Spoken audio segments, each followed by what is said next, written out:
레이첼 가스는 여류 작가입니다.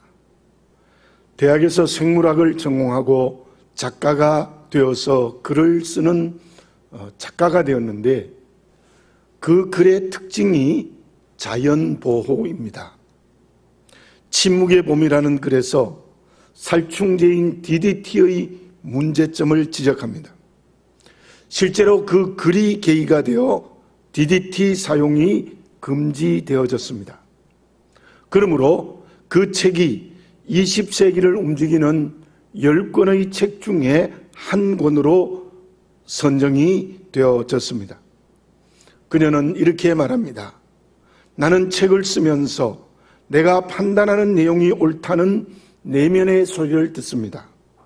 그러므로 나는 책을 쓰는 것은 옳은 일이라는 자신감을 가지고 씁니다.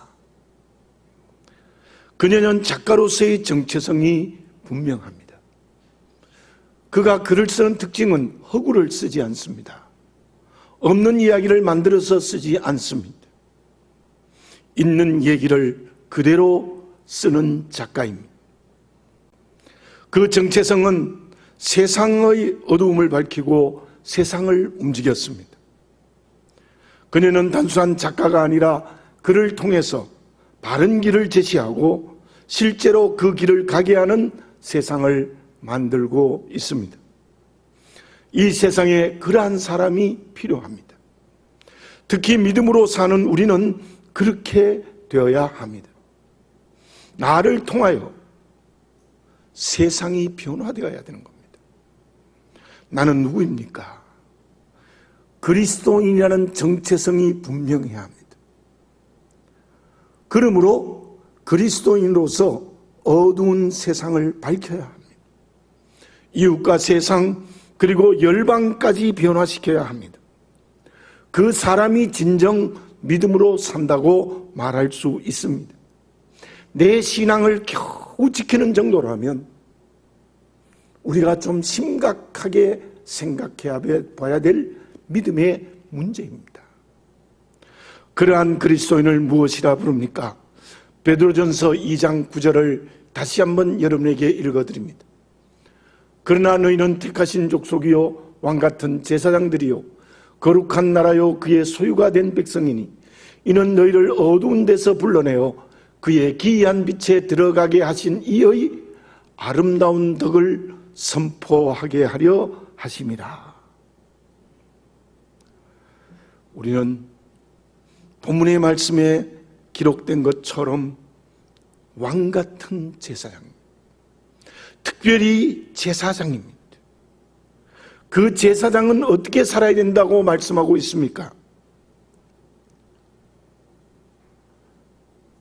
우리가 어두운 데서 불러내어 하나님의 자녀가 된 것처럼 하나님의 아름다운 복음을 세상에 선포해야 됩니다.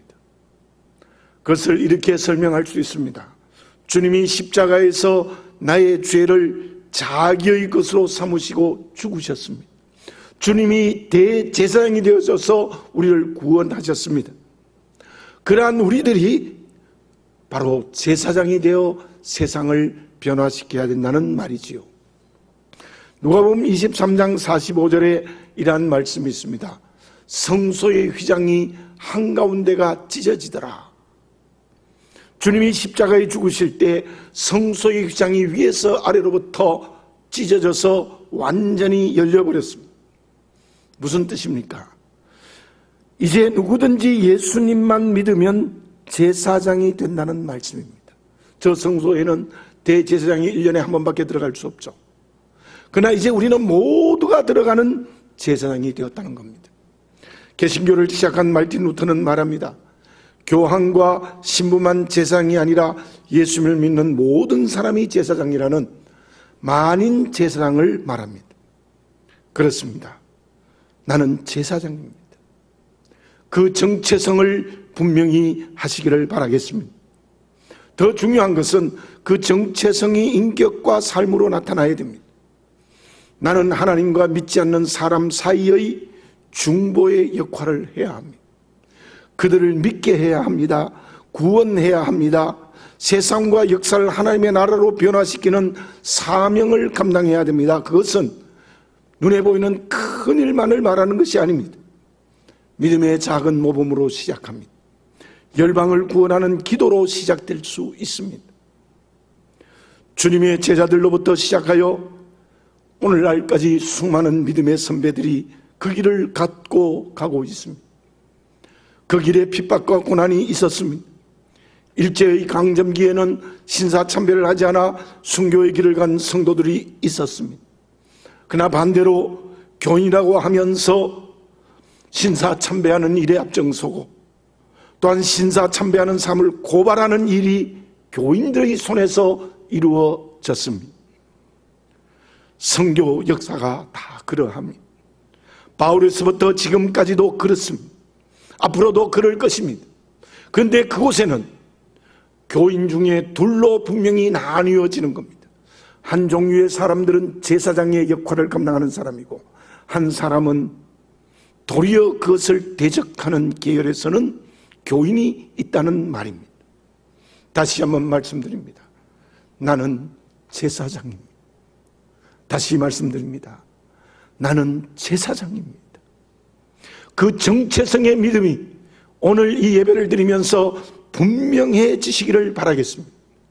특별히 이 어려운 세대에 우리는 제사장이 되고 제사장의 역할을 감당해야 됩니다. 이웃과 세상을 구원하고 변화시키는 제사장으로서 일을 해야 합니다.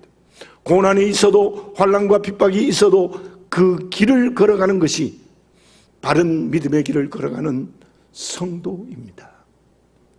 그러면 제사장으로서의 정체성과 그 길을 가는 그리스도인은 어떤 일을 해야 합니까? 당나라의 여성 황제 무천측에게는 유능한 신하 누사덕이라는 사람이 있었습니다. 아우가 대주 자사로 발령받을 때에 이렇게 말했습니다. 누가 내 얼굴에 침을 뱉을 때 닦지 말아라. 그 사람이 너에게 화가 나 있는데 닦으면 더 화를 낼 것이다. 자연히 말을 터이니 웃어넘겨라. 공포 정치를 하는 무천측의 신하로 명제사장의 자리에까지 올라갔습니다. 그것은 그만큼 다른 사람에 대하여 덕을 끼쳤다는 것입니다. 저는 그 글을 읽으면서 나는 그렇게 할 수 없다는 생각이 들었습니다. 신용은 할 수 있을지 몰라도 침을 닦지 않기는 매우 어렵다는 생각이 들었습니다. 그렇다면 내가 제사장이 되었다면 모든 이웃들에게 어떤 사람이 되어야 합니까? 23절과 24절을 봉독해 드립니다. 아론과 그의 아들들에게 말하여 이르기를 너희는 이스라엘 자손을 위하여 이렇게 축복하여 이르되 여호와는 내게 복을 주시고 너를 지키시기를 원하며. 이스라엘의 제사장들이 해야 될 가장 중요한 일은 백성들을 축복하는 것입니다. 하나님이 복을 주신다고 그들을 축복하라는 겁니다. 하나님이 지켜주신다고 바로 모든 이스라엘 백성을 축복하는 것이 제사장이 해야 될 일입니다. 시편 133편 1절에서 3절을 읽습니다. 모든 형제가 연합하여 동거함이 어찌 그리 선하고 아름다운고 머리에 있는 보배로운 기름이 수염 곧 아론의 수염에 흘러서 그의 옷깃까지 내림 같고 헐몬의 이슬이 시온의 산들에 내림 같도다. 거기서 여호와께서 복을 명하셨나니 곧 영생이로다. 그 말씀은 좁게 설명하면 성도와 성도가 서로 하나된 사랑을 표현한 것입니다. 그 사랑이 아론이 기름 부음 받은 것이 수염에서 옷깃까지 내린 것 같다고 말씀하고 있습니다. 무슨 뜻입니까? 제사장의 축복은 사랑입니다. 그 축복의 사랑이 귀한 것임을 말씀하고 있습니다. 제사장의 축복은 하나님의 축복을 대신하는 것입니다. 헐몬의 이슬이 시온산에 내림 같다는 것은 형제의 사랑이 세상에서 가장 귀하다는 거예요. 이스라엘은 우리나라처럼 비가 없습니다. 이슬은 생명입니다. 식물이 다 이슬 때문에 자라고 꽃을 피우고 열매를 맺습니다. 성도와 성도의 하나된 사랑이 생명입니다. 다시 말씀드립니다. 성도와 성도의 사랑은 생명입니다. 그러므로 우리는 교회 안에 있는 다른 모든 성도들을 축복하는 제사장이 되어야 됩니다. 그뿐이 아닙니다. 하나님의 자녀로 산다는 것은 그것을 넘어서서 나에게 속한 모든 사람을 축복하고 사랑하는 것입니다. 어떤 경우에도 미워하거나 저주하면 안 됩니다. 무관심해도 안 됩니다. 왜냐하면 하나님의 축복을 대신하는 제사장이기 때문입니다. 저와 여러분 제사장입니다. 나와 다른 사람, 성도들, 가족들, 이웃들 만나는 모든 사람들을 축복하시는, 하나님을 대신해서 축복하시는 제사장이 되어지시기를 바라겠습니다. 주님의 음성을 들읍시다. 마태복음 5장 43절 44절입니다. 또 내 이웃을 사랑하고 내 원수를 미워하라 하였다는 것을 너희가 들었으나 나는 너희에게 이르노니 내 원수를 사랑하며 너희를 박해하는 자를 위하여 기도하라. 그 말씀에 보면 오른뺨을 때리거든 왼뺨도 돌려대라는 말씀도 있죠. 저는 이 말씀을 목사이지만 지킬 수 없다고 생각했습니다. 그러나 제 생각이 틀렸습니다. 지켜야 합니다. 우리는 율법으로 사는 사람들이 아니라 복음으로 사는 사람들이기 때문입니다. 다시 말하면 하나님의 자녀이기 때문입니다. 아니, 제사장이기 때문입니다. 제사장이기 때문이라는 뜻이 무엇입니까? 다시 내가 믿기 전에 어떤 사람이었는지를 생각해 봅시다. 에베소서 2장 1절입니다. 그는 허물과 죄로 죽었던 너희를 살리셨도다. 우리는 죄로 죽었습니다. 그보다 더 비참한 모습이 이 세상에 없습니다. 하나님과의 관계는 원수입니다. 그러한 나를 주님이 십자가에서 대제사장의 사랑으로 우리를 살려주셨습니다. 도저히 생각도 비교할 수 없는 사랑을 받았습니다. 그렇게 하나님의 자녀된 우리에게 제사장의 사명을 주시고 계시는 것입니다. 감사로 받아야 합니다. 말만의 감사로 끝나면 안 됩니다. 그 감사가 삶이 되어야 됩니다. 우리는 제사장으로서 나에게 맡겨진 모든 이웃들을 축복해야 합니다. 미운 사람도 사랑하고 축복해야 됩니다. 억울한 누명을 씌워도 그 사람을 축복해야 됩니다. 원수까지도 사랑하고 축복해야 합니다. 스데반 집사님이 돌에 맞아 피투성이가 되어 죽어가면서 어떤 기도를 드렸습니까? 사도행전 7장 59절 60절입니다. 그들이 돌로 스데반을 치니 스데반이 부르짖어 이르되 주 예수여 내 영혼을 받으시옵소서 하고 무릎을 꿇고 크게 불러 이르되 주여 이 죄를 그들에게 돌리지 마옵소서 이 말을 하고 자니라. 그 죄를 그들에게 돌리지 마소서. 자기에게 돌을 들어 던져서 죽이는 사람들을 용서했습니다. 더 나아가 돌을 던지는 죽이는 사람들의 죄를 그들에게 돌리지 말라는 기도를 드렸습니다. 그 뜻은 돌을 던지는 사람을 용서하시고 구원해달라는 기도이지 않습니까? 그 결과가 우리가 아는 대로 마땅히 죽어야 한다고 옷을 벗어 증인된 사울이라는 청년이 회개하여 바울이 되지 않았습니까? 그 바울이 그의 고백처럼 주님의 사랑에 빚진 자가 되어 소아시아에서부터 로마에까지 복음을 증거했습니다. 오늘 우리의 믿음의 기초와 삶의 근거가 되는 말씀을 기록해 주었습니다.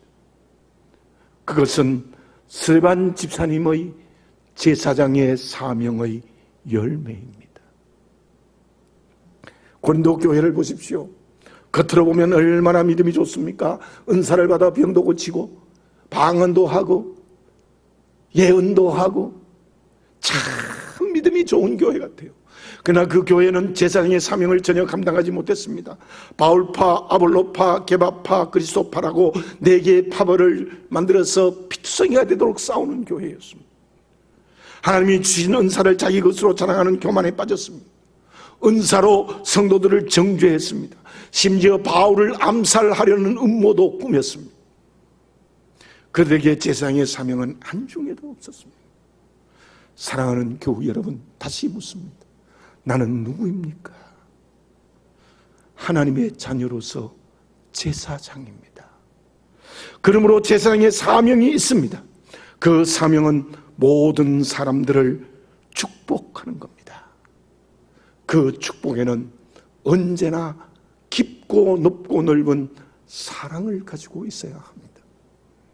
그러면 제사장으로서의 축복과 사랑을 실천하기 위해서 우리에게 필요한 것이 있습니다. 그 필요가 무엇입니까?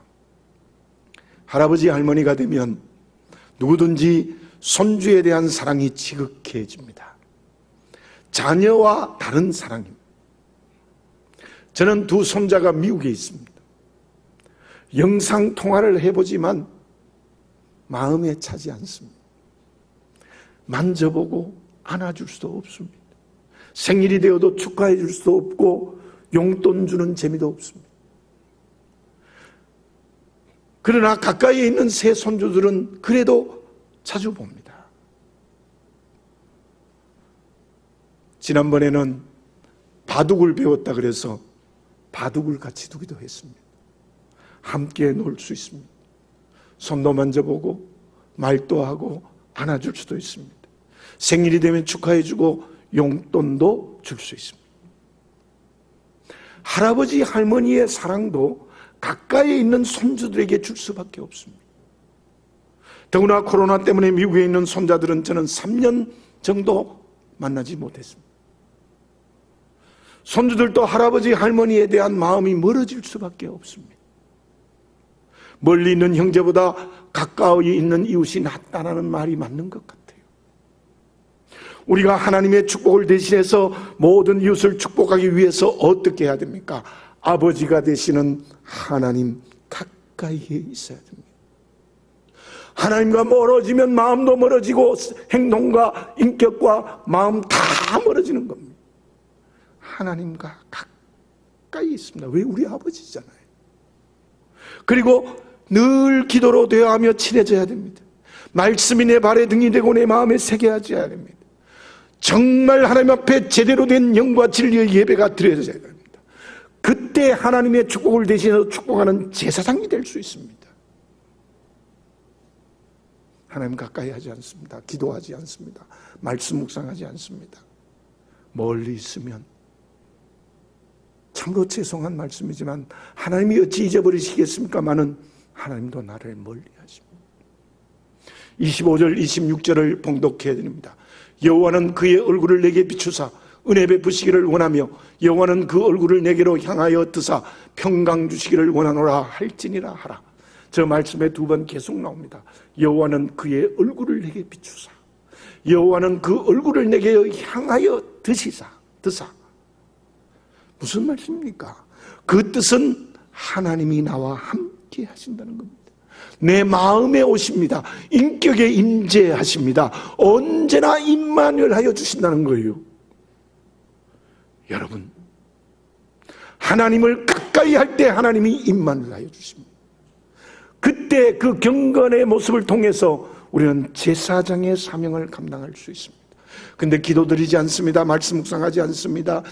영과 진리로 예배드리지 않습니다. 그러면 하나님의 얼굴빛이 나를 향하지 않으신다는 것을 기억하시는 이 말씀이 되시기를 바라겠습니다. 경건의 훈련과 함께 아버지 되신 하나님 앞에 경건해야 합니다. 얼마나 기도드리고 있습니까? 매일의 말씀 묵상이 있습니까? 영과 진리로 예배드리고 있습니까? 그렇다면 하나님 앞에서 기도드리고 말씀 묵상하며 예배드릴 때 하나님이 우리에게 얼굴빛을 비춰주신다, 얼굴을 내게로 향하여 드시는 임마누엘 하시고 함께 하신다는 것이 구체적으로 무엇입니까? 25절 말씀에 보면 여호와는 그의 얼굴을 내게 비추사 은혜 베푸시기를 원하며, 하나님은 우리에게 얼굴을 향해서 은혜 주시기를 원한다는 겁니다. 저와 여러분, 하나님이 나와 가까이 하여 얼굴을 내게 비추시어서 하나님의 은혜를 우리에게 주시는 것을 원하신다, 좋아하신다는 겁니다. 그것은 하나님께서 온갖 좋은 것을 우리에게 주신다는 겁니다. 주님의 십자가는 은혜입니다. 그렇게 하나님의 자녀된 우리에게 그와 같은 은혜를 주십니다. 필요하면 땅에 기업 주십니다. 할아버지가 손자만 나면, 손주 만나면 용돈도 주고 뭐 달라는 거 다 해주는 것처럼 하나님 주시고, 생각지 않는 건강도 주시고 물질도 주시고 지위를 주십니다. 영적인 능력을 뛰어나게 하십니다. 여러분, 그 은혜를 받아야 제사장이 될 수 있습니다. 그 은혜를 받지 않으면 제사장이 안 돼요. 하나님의 얼굴빛이 내게 비추어서 그 은혜를 충만히 받을 때에 우리는 제사장의 사명을 감당할 수 있을 줄로 믿습니다. 또 하나 26절을 읽습니다. 여호와는 그 얼굴을 내게로 향하여 드사 평강 주시기를 원하노라 할지니라 하라. 하나님의 얼굴빛을 내게로 향하사 나와 임마누엘에 함께 하실 때에 무엇을 주시는가 하면 마음의 평강을 주시는 것을 원하시고 기뻐하시고 좋아하신다는 것. 저도 이번에 마음의 고통을 경험하면서 다시 깨달았습니다. 마음의 평강, 마음의 샬롬, 이보다 더 큰 은혜의 선물이 어디에 있겠습니까? 마음이 불안하지 않고 편해집니다. 원망이 버려지고 감사합니다. 염려와 걱정이 버려지고 평안해집니다. 여러분, 우리가 하나님께 가까이 할 때 하나님이 얼굴빛을 내게 비추어 이 평강을 선물로 주시는 줄 믿습니다. 우리가 이 선물을 받을 때에, 오늘 이때에 아무리 어렵고 힘들다, 코로나19가 아니라 별의별 게 오더라도 우리는 제사장의 사명을 감당하게 될 줄로 믿습니다. 사도행전 11장 23절입니다. 그가 이르러 하나님의 은혜를 보고 기뻐하여 모든 사람에게 굳건한 마음으로 주와 함께 머물러 있으라 권하니. 안디옥 교회의 모습입니다. 안디옥 교회는 이방에 세워진 첫 교회이지요. 그들은 주와 함께 했습니다. 주님께 가까이 했습니다. 영과 진리로 예배 드렸습니다. 그리고 그 예배가 인격이 되고 실제로 삶이 되어졌습니다. 참으로 경건과 삶이 살아있는 교회였습니다. 그래서 세상 사람들이 그 교인들을 향하여 그리스도인이라, 크리스찬이라는 이름을 붙여주지 않았습니까? 그 교회에는 하나님의 은혜가 넘쳤습니다. 평강이 넘쳤습니다. 그 교회가 첫 제사장이 되지 않았습니까? 예루살렘도 하지 못한 선교사인 바울과 바나바를 파송하지 않았습니까? 그리고 개척한 교회가 모교회인 예루살렘 교회를 위하여 구제 헌금을 보냈습니다. 작은 돈이 아니에요. 상당히 큰 액수의 구제 헌금을 보냈습니다. 개척교회가 모교회를 위해서. 실로 안디옥 교회는 제사장이 되어졌습니다. 그런데 요한계시록의 첫 수신자인 에베소 교회는 어떻습니까? 물론 에베소 교회가 가지고 있는 교회가 질서를 지키는 것은 우리가 배워야 됩니다. 정말 질서를 잘 지키는 교회였습니다. 그러나 처음 사랑을 잃어버렸습니다. 그 이유가 무엇입니까? 예배와 기도와 말씀 묵상이 있었지만 전부 형식화되어집니다. 너무 질서를 세우다 보니까 치리하고 또 치리하다 보니까 사랑이 없어져 버렸습니다. 주님은 그 교회를 향하여 회개하지 않으면 촛대를 옮긴다는 심판의 말씀을 하셨습니다. 제사장의 역할을 전혀 감당할 수 없었어요. 사랑하는 교우 여러분, 우리는 모든 사람들, 알지 못하는 모든 열방 사람들, 특히 우리 교회는 베트남 사람들까지 축복해야 합니다. 하나님을 대신해서 축복하는 대제사장과 같은 제사장이 되시기를 바라겠습니다. 구원받아 하나님의 자녀가 되었다면 제사장의 역할을 제대로 감당해야 됩니다. 그러기 위해서 그리스도 안에 있어야 됩니다. 그것은 경건의 훈련 혹은 경건을 통해서 이루어집니다. 경건할 때 하나님은 나와 가까이 하셔서 은혜와 평강을 주십니다. 그 은혜와 평강이 능력이 되어서 제사장의 길을 걸어가는 살아있는 그리스도인이 될 수 있을 줄로 믿습니다. 그러면 제사장의 역할을 제대로 감당하는 그리스도인 교회가 되면 하나님은 어떤 축복을 더해 주십니까? 27절을 읽습니다. 그들은 이 같은 내 이름으로 이스라엘 자손에게 축복할지니 내가 그들에게 복을 주리라.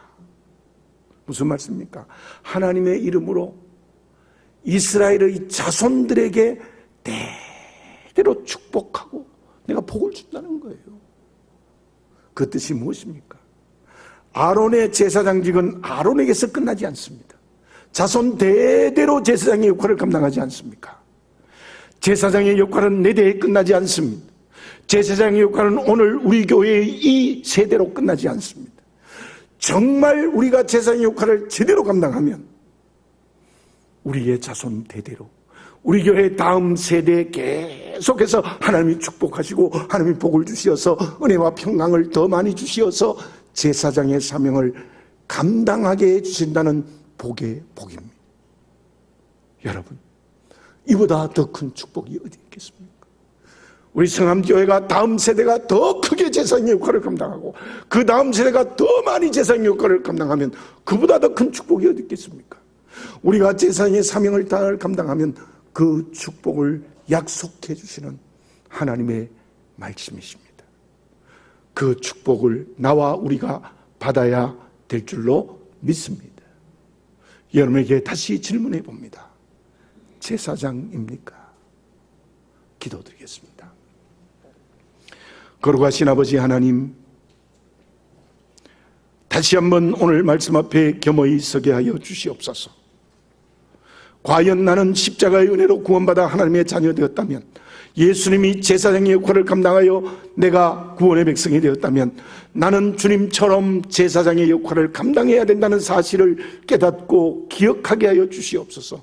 내 혼자 잘 되고 잘 먹고 잘 살고 높이 올라가는 것으로 끝나지 않게 해주시옵시고, 내 혼자 신앙 좋은 것으로 끝나지 않게 해주시고, 나와 관계된 모든 사람, 모든 열방, 특히 베트남을 우리는 정말 그들을 구원하고 그들을 하나님의 나라로 변화시키는 일을 감당하는 제사장이 되게 해 주시옵소서. 그 제사장은 경건의 훈련 또한 경건을 통해서 하나님을 가까이 할 때 하나님이 주시는 은혜와 평강이 내게 넘칠 때 그 능력으로 감당할 수 있다는 것을 깨닫게 하여 주시옵소서. 아버지 하나님, 나와 우리 성함교회가 진정 하나님의 제사장이 되어 모든 관계된 사람들을 축복하는 제사장이 되게 하여 주시옵소서. 하나님의 아들 우리 주 예수 그리스도의 이름으로 기도드립니다.